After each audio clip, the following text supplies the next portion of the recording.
Right, okay, so let's make a start. So, um, as I say, we're here today to talk about Hallmark. So, this is very much about focusing on Hallmark 1, which is the first step into Hallmark. So, we'll be concentrating very much on Hallmark 1, although I will be touching on the other levels through the conversation we have this morning. So, first of all, for those of you that don't know what Hallmark is, it's a national scheme set up by Acre. It originated in Somerset and was quickly adopted by National Acre. Round about, I believe, 2007, they took the scheme nationally. So it had been used and run in Somerset prior to that. So it's kind of a well-known accreditation scheme in the Acre network. We offer it to all of our member organisations as part of your membership package. So if you're a member with us, then it automatically means that you can use the Hallmark scheme and participate in that. So it's kind of seen as a member's benefit. We have trained peer visitors who help and support me with the scheme. And it's really nice to be able to use volunteers who are trustees or have experience of being a trustee in the network in Cambridgeshire. They know the landscape, they understand the complexities of what it is to volunteer at a community building, and they help and support me run the scheme, and ultimately they do the majority of the visits. I do pop out occasionally to fill in when somebody's not available, but it's primarily the volunteers who will come out and visit you and have a conversation with you. We don't like to think of this as an inspection or an audit or anything like this. This is about having a conversation, sharing best practice, and sharing your experiences with their experiences, and hopefully everybody benefits out of that process. So in terms of what Hallmark looks like as a whole programme, there are 3 levels, and each level is set out here on the screen for you. As I said, we're going to focus today very much on Hallmark 1 because that's the first step into Hallmark. And to my mind, it's probably the most important step because it's looking at management and administration of your charity. So it's a really good baseline to make sure that you're acting in accordance with your governing document and doing everything that you need to do around the governance element. Hallmark 2 is probably the most time intensive one for committees because you have to do a lot of reflection on that and a lot of making sure that you've got all of the paperwork in place for, as it says there, health and safety, security and licenses. So it can take a bit of time to ensure that you are meeting that good practice level on that one. Hallmark 3, I often reflect on this one as being the nice to have level. 1 and 2, to my mind, are the most important because they're talking about legal and regulatory things that you need to make sure that you've got in place. Where Hallmark 3 then starts to explore how you're marketing your hall, how you're working with your community and stakeholders. So it's a much wider, broader one, and much of that is a conversation with the visitors in exploring this area. So they're the 3 levels. So just looking a little bit now at how the function actually works in terms of going through those tiers. So each Hallmark is valid for 3 years in its own right, and you must achieve each level in turn. So you start with Hallmark 1, 2, and then move on to 3. Each one, as it says, has a period of 3 years where it's valid, and then you do need to go through a reassessment after 3 years And it's really important, that reassessment point, because it's actually making sure that you're keeping those best practices in place, and that you're continuing to keep that standard, that hallmark standard that you've excuse me, that you've set by achieving hallmark, hallmark 1 in the first place, for example.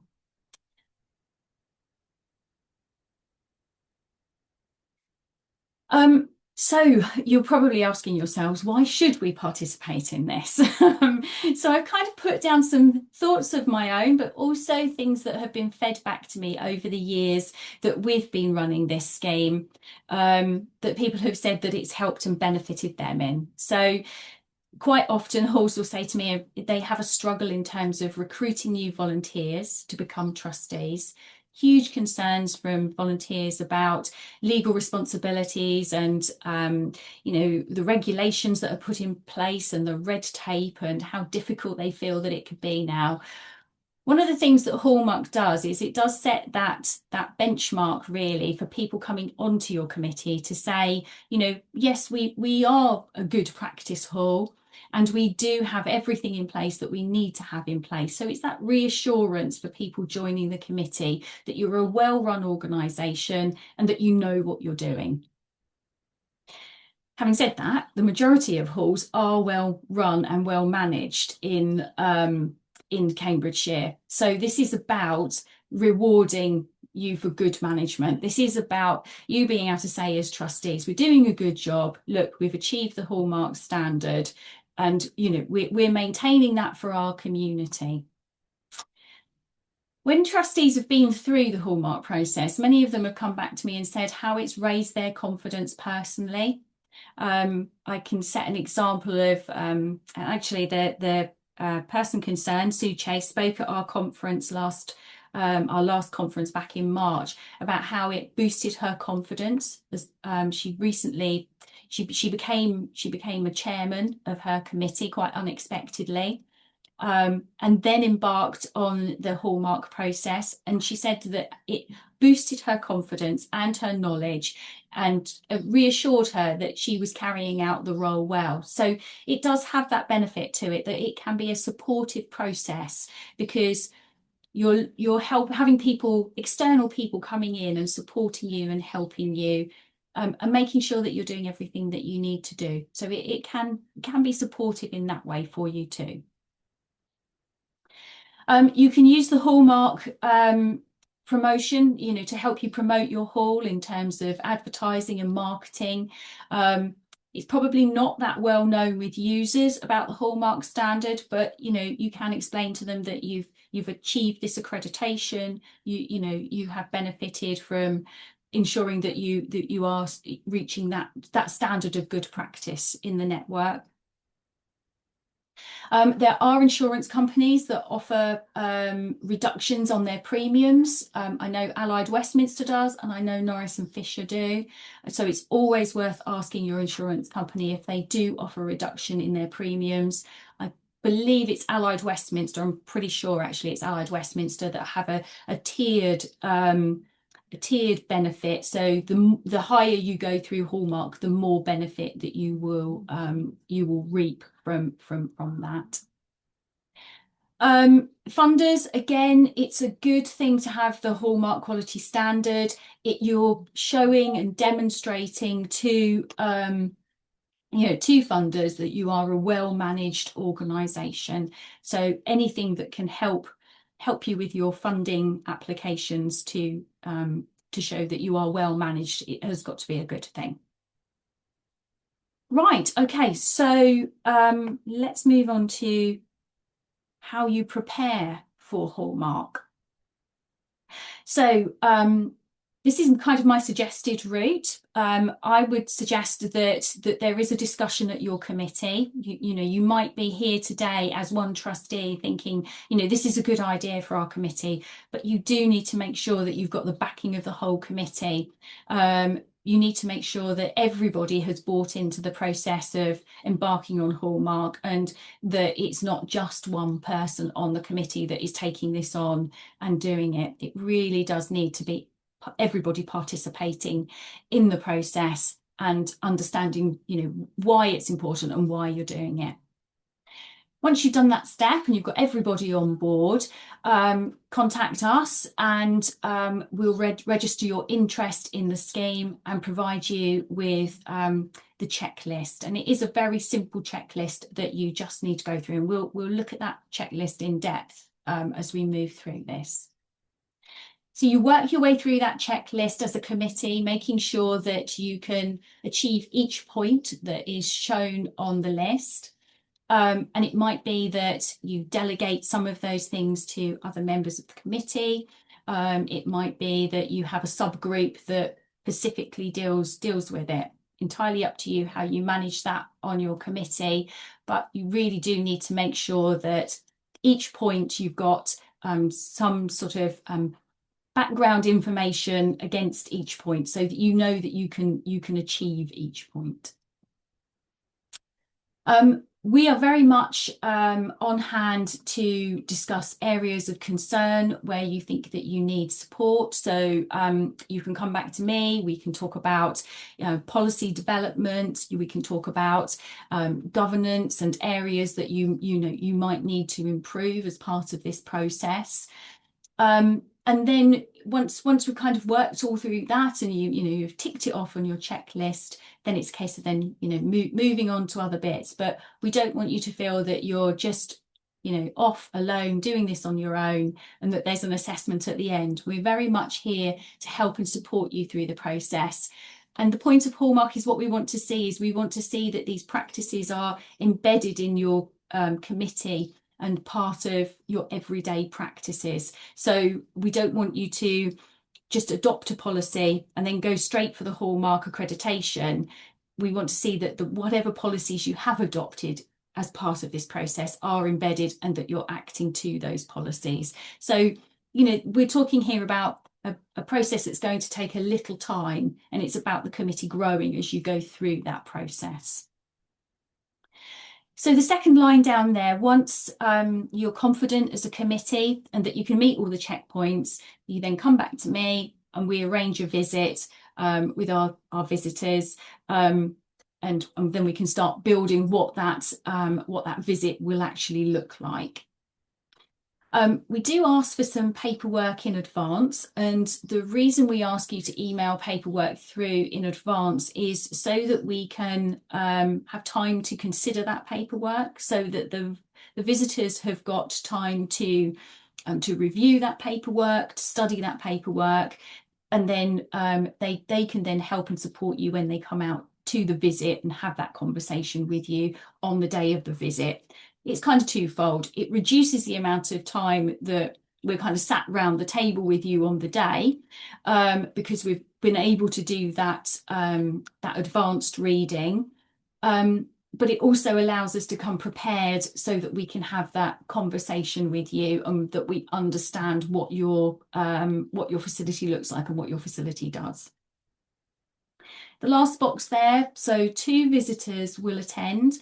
They'll meet with members of the committee, and it doesn't have to be the whole committee. It just needs to be, a couple of representatives of the committee. We say between 2 and 4 people attending the session on the day. The sessions can be very flexible. We can either meet you morning, afternoon, really whenever it suits you as a committee, when you have availability to participate in that meeting. And as I've said, it's about that discussion and conversation, viewing the documents, some of the documents on the day, and then there'll be a walk around the building to look at the general condition of the building and the maintenance, and that it's well kept in terms of the facility. Okay, so I've touched on this a little bit before, that there is no time scale attached to you have to achieve this in a certain amount of weeks or months. This is about the committee being able to develop and grow at their own pace and their own time. So we don't set a time frame on this. We will work with you as long as you need us to work with you. So that might be for some committees that they'll get the checklist, they'll look through it, they'll have everything in place, and they'll do their visit in a couple of months or a couple of weeks. But then there might be other committees that need much more support and help along the way. So it could be months, it could be years. There is no timescale attached to it. So as I said, we're going to look at Hallmark 1 today as the kind of the first step into Hallmark. And so I just wanted to set out the sort of areas that we cover through that process. So we'll look at the committee structure and how your committee is set up. Are you acting in accordance with your governing document? That's the kind of the key first question in that section. We'll then look at how you run your AGM to make sure that that's in line with best practice. We'll look at your accounts, how you hire your facility, around insurance, because that can be one of the things that trips up committees quite often, making sure that you've got or you're taking the decisions correctly around your building insurance and also your contents insurance. So it is about that conversation with the visitors to explore what you're doing there. We'll also look at your notice boards, and that kind of like might seem to you a bit of a strange thing to do, but it's really important that you're looking at some of the kind of regulatory stuff that you need to have on your notice board and making sure that your notice boards are well displayed for the community and the public to find the information that they need. So it's not all just about what activities you have going on, it's about the other stuff that you really do need to have on your notice boards, as a kind of a must-have. And the last thing is the maintenance. And we'll walk round both inside and outside your building just to check that, as I say, that the building is well maintained, that you're, that you're looking after it at a good standard.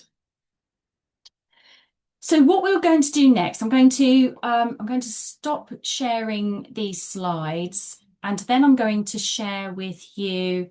I'm going to share with you the Hallmark checklist. And then we can have a look at each step of the Hallmark checklist.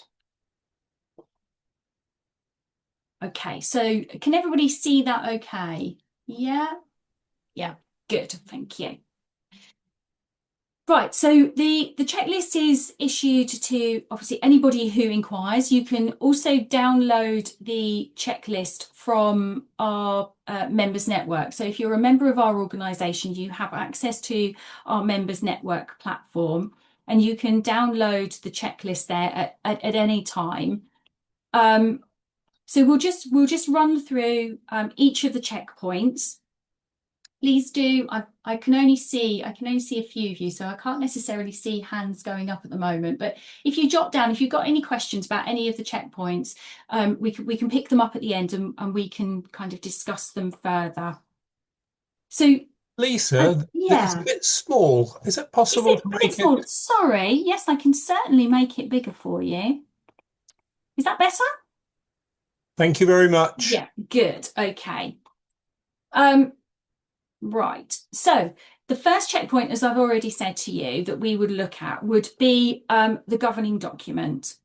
So we would take some time to look at your governing document with you, how the governing document is set out, and some questions around whether you're acting in accordance with your governing document. So are you electing your committee correctly? Are you running your AGM correctly? All of the kind of the key clauses, we would have that conversation with you about how you're operating, and are you operating in line with that governing document? We would want to know or be reassured that you're holding the minimum amount of meetings at least that are shown in your governing document. And mostly governing documents say that you should hold at least 2 meetings annually. we would expect you probably to be holding more meetings than that. But we would want to see some evidence, probably through your minutes, that you are holding at least some committee meetings that are minuted correctly and in line with your governing document. We'd want to know that you've got good attendance at your committee meetings, as it says there at point 3. So at least 50% of your committee are attending.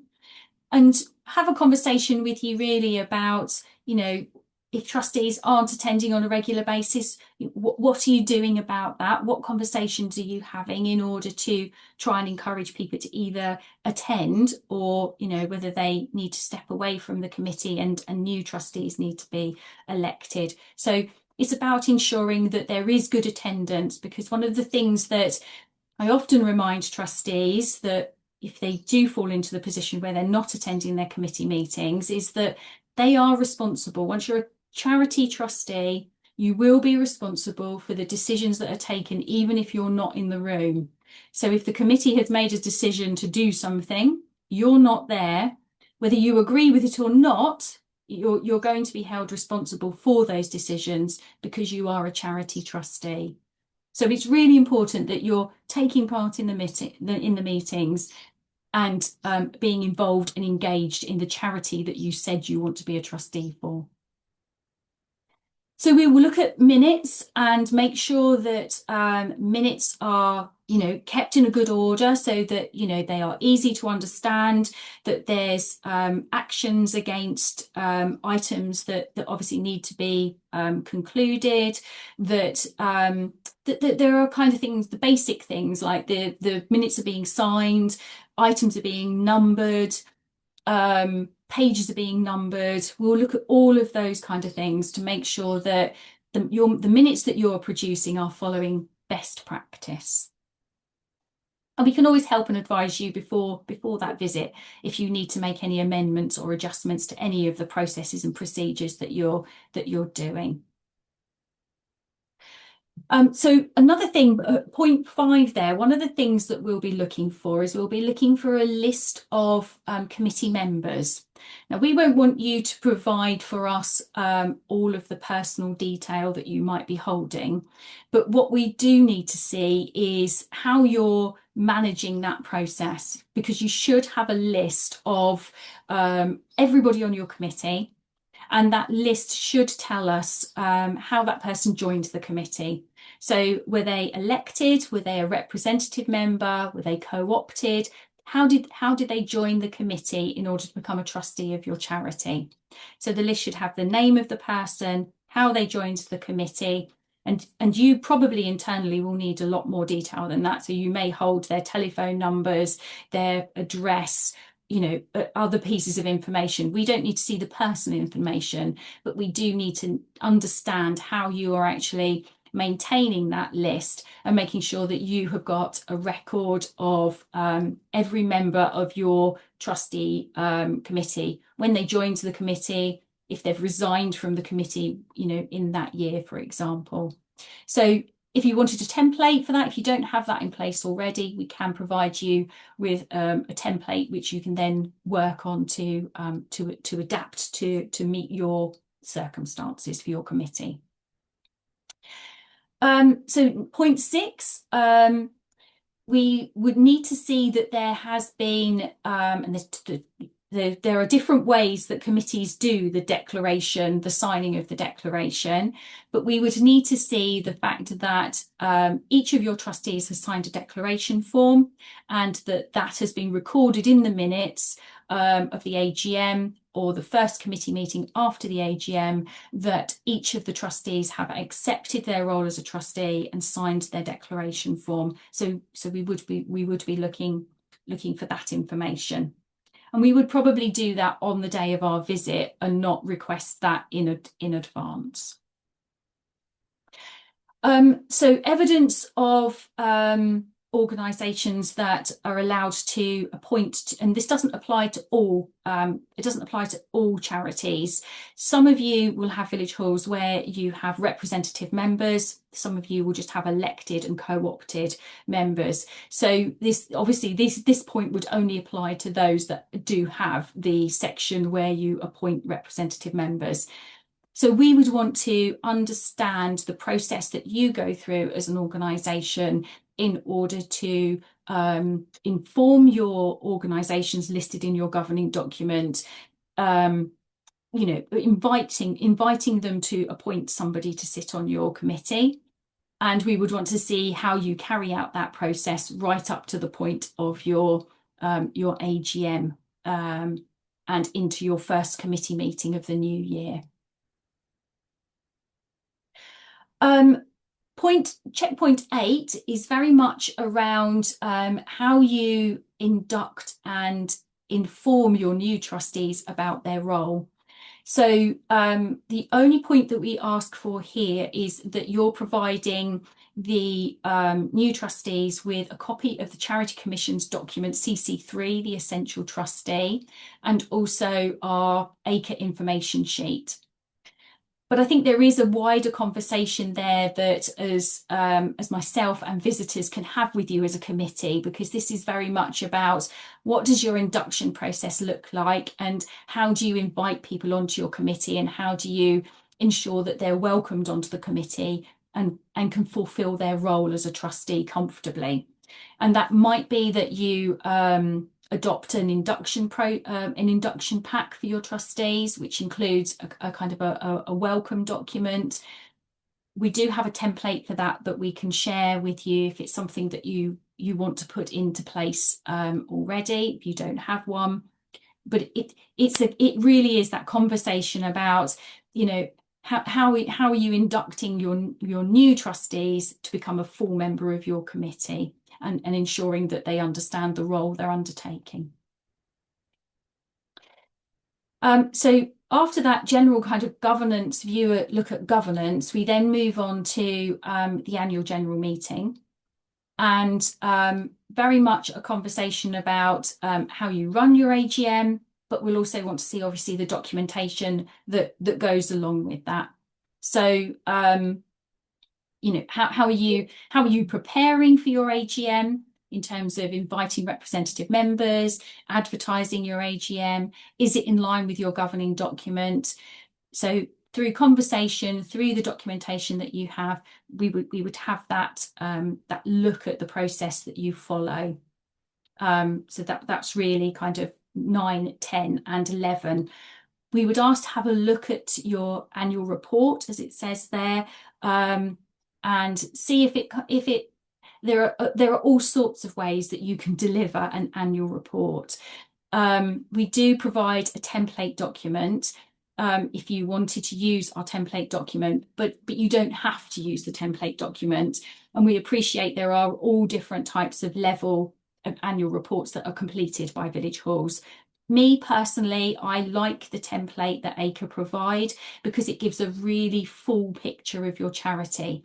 And I always think of the annual report as that archive document. It's that snapshot of what happened in that year, all of the highs, all of the lows, and you can keep that as part of your archive record for your charity year on year on year. So I really like that. Some charities decide that they don't want to go down that route and they will just complete the Charity Commission standard template document, which is much shorter and doesn't give that fuller picture. But it's entirely up to you as trustees which route you go down. But we would just want to see what are you doing in terms of preparing that document and what does it look like?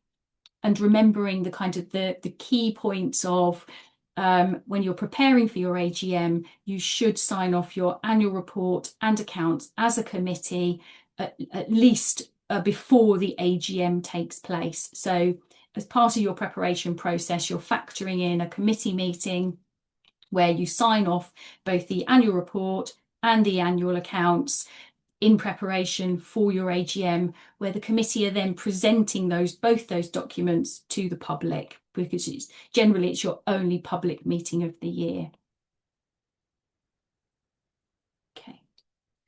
So talking about accounts, we then move on to the section on accounts.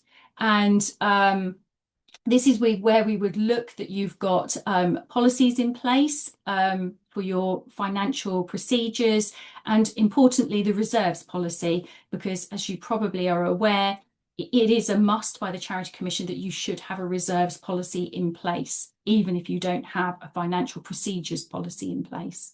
So we'd be looking for ideally both of those documents, the financial policy and the reserves policy. The next point, we'll be looking at the accounts, how they're presented, and just having a conversation around that, really. It's about getting to know your charity and getting to know how you're presenting that to the public. We'd also ask you about your accounts being independently examined, who you use, whether the trustees are all aware of the person, and whether you're going through the process at the AGM of appointing your independent examiner as well, which should be a kind of a standard line on your AGM agenda.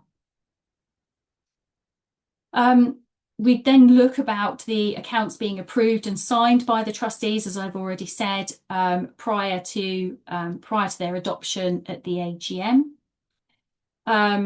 And we would then look at moving on to payments and how they're signed off, and how you're working those processes internally in your committee.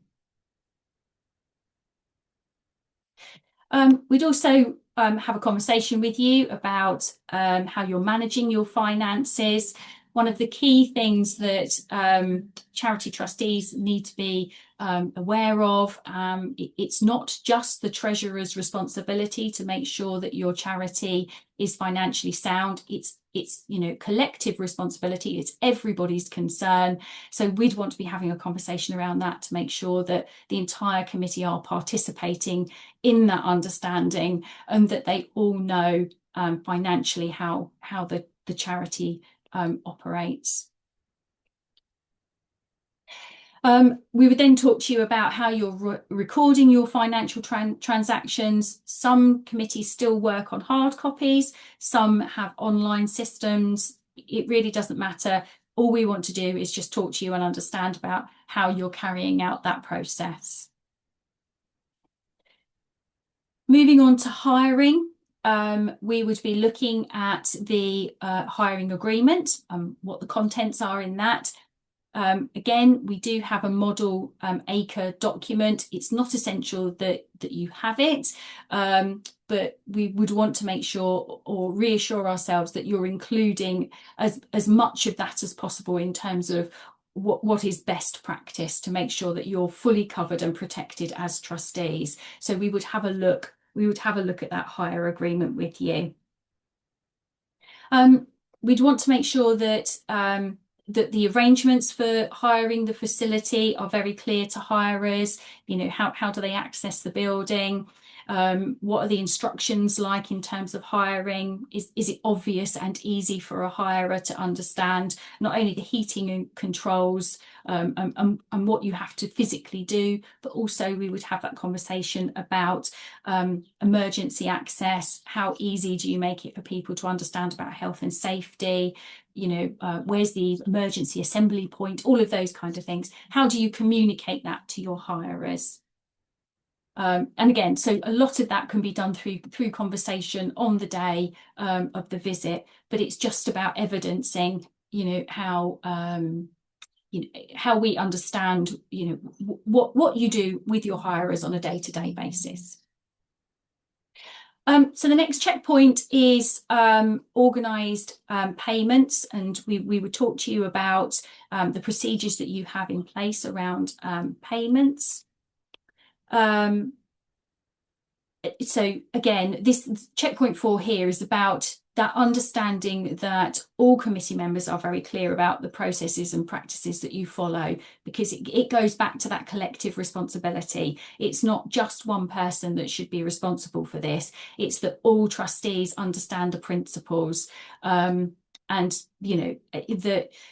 the next checkpoint here is that you have a hiring policy in place, so that there is a written policy that, from the booking secretary right through the whole committee, you all understand the principles that are set down for hiring out your facility.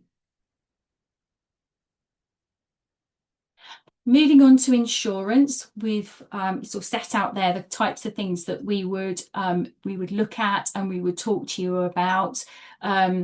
We would want to see that the decisions are being taken as a committee in terms of the insurance policy, that you're all participating in that, that it's recorded in your minute book, that you're having that discussion about the insurance policy that you're taking out, and that the entire committee is reassured that they have the right policy in place. You know, do you have trustee indemnity insurance, for example? Do you have, you know, special things that you need to insure within your facility?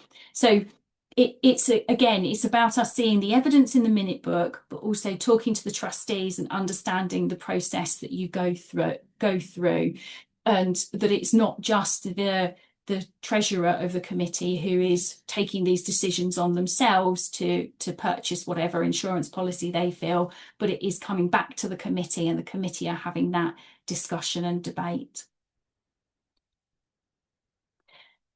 So as I said to you about the notice boards, we will take some time to look around the notice boards that you have in your building, just to ensure that you are checking the points really in terms of the must-haves and the nice-to-haves. So one of the important things is, by law, you do have to have a health and safety policy, health and safety poster displayed in your hall. Because you have a duty of care, not just to staff, so not all of you might be employing staff, but you also have a duty of care to volunteers and to, obviously, to the trustees. So you should have a health and safety policy. I keep saying health and safety policy, health and safety poster displayed in your building. Give me just a second. I just need to close something down. That's it. So another important thing to have on your notice board is to have the location and contact details. So if there was an emergency, how would somebody know how they would give the location details to ambulance, fire, whoever, you know, that they might need to call in an emergency.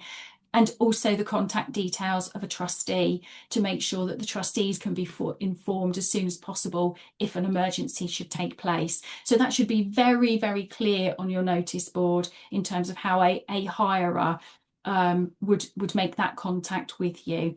Best will in the world, somebody attending an event at your hall may not have read the detail that you send out with the hire agreement. So everybody in the room may not be aware of that detail in the hire agreement.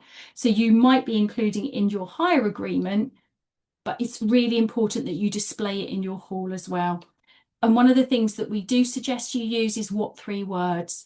Most of the emergency services now rely on what 3 words to get an exact location. So ambulance, fire, they would look for what 3 words in order to make sure they find your location exactly. So we suggest that you use an obvious point, the front door or the front of your car park. Check those what 3 words and display it very clearly on a poster with your contact details at your hall. And we can have a conversation with you. If it's not something that you're doing currently, we can chat through the requirements and what they might look like as part of the development process for going for this. So we've then got the premises license summary that should be on your notice board that we would look for. And we would expect to see no smoking signs. You should display at least 1 no smoking sign in your building. There is a legal requirement to do that.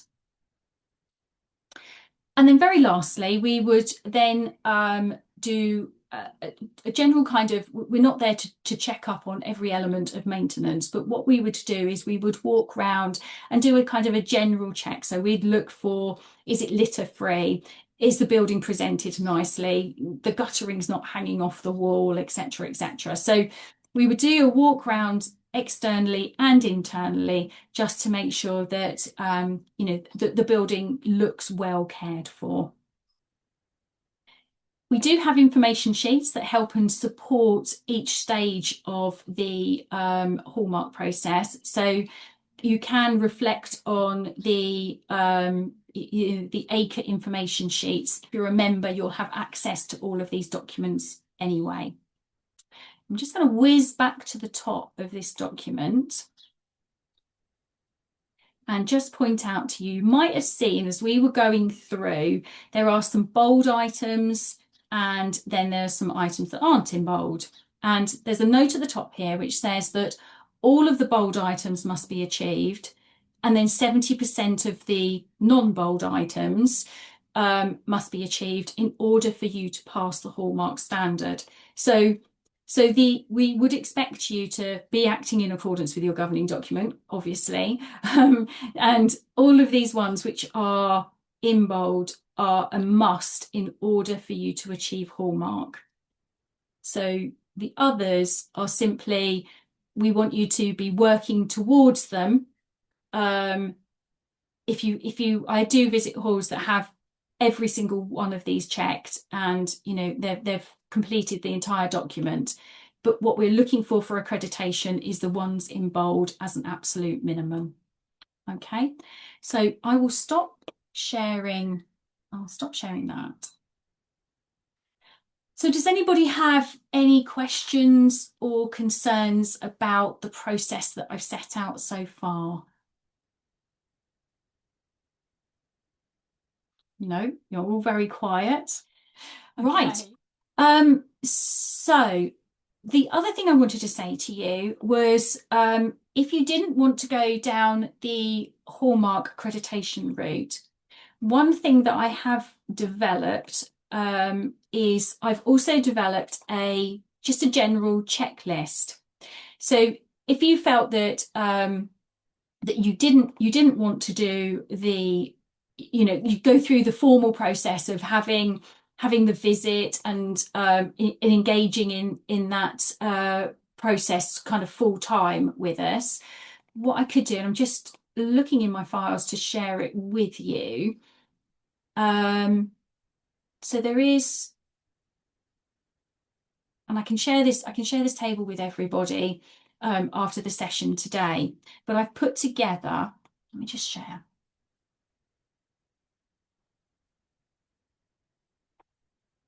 So I've put together a small checklist of what you would expect to see for a village hall in order to make sure that you've got absolutely everything in place. So this is based on Hallmark, but also based on the general knowledge of running a village hall. So hopefully it captures absolutely everything that you would need.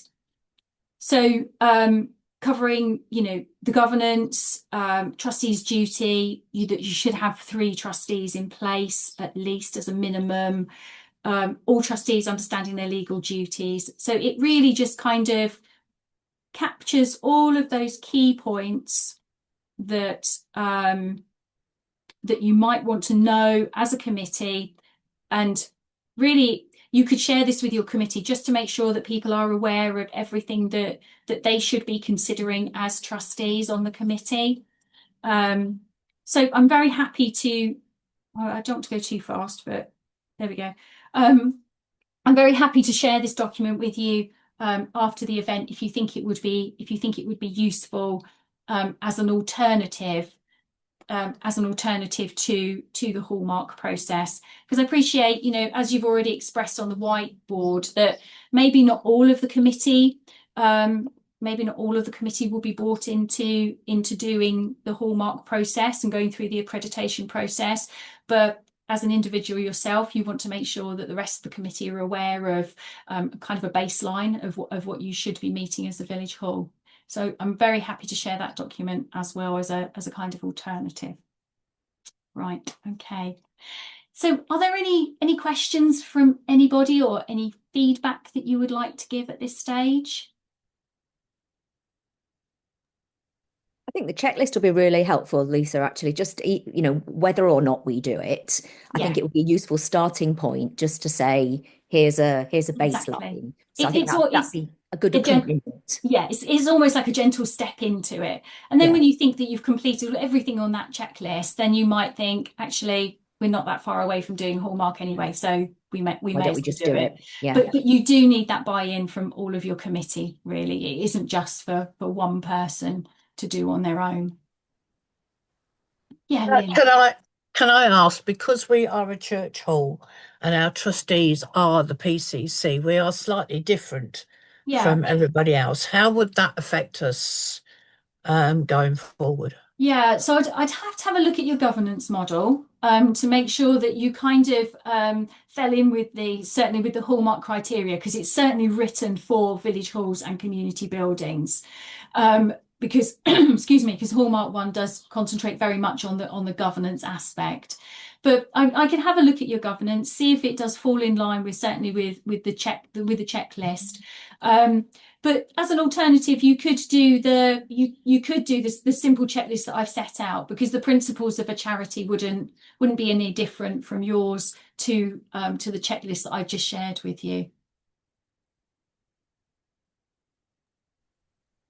Yeah, We went through the basic Hallmark checklist that you've got and got quite a lot of ticks on it, but of course it's the detail behind that. So on the yeah, face of it, it looks like we're doing reasonably well, but now I think I need to find all your various templates and see whether we really are doing reasonably well or not. sure. Yeah. I So presume do you have a minutes template as well?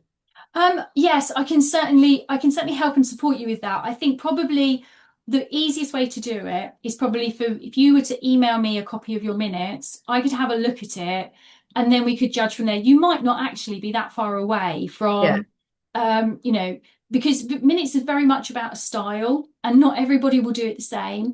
But what we will look for through the Hallmark process is that you're doing the kind of key things. So they're being signed off by the chairman, you've got the action points, you know, there is a good kind of flow to those minutes. yeah. So if you sent me a copy of them, I could certainly tell you whether you know whether you're kind of meeting that standard, or are there things that maybe are missing that you could improve on in preparation for doing Hallmark. Yeah, thank you. And the Yeah. other thing is there a standard health and safety poster that we should be displaying? I'm sure Yes, we're displaying yeah. something, but what it is, Yeah, I've no idea. absolutely, absolutely. So what I will do is I will when I send round the information to you later on today, I will include a visual of that health and safety poster.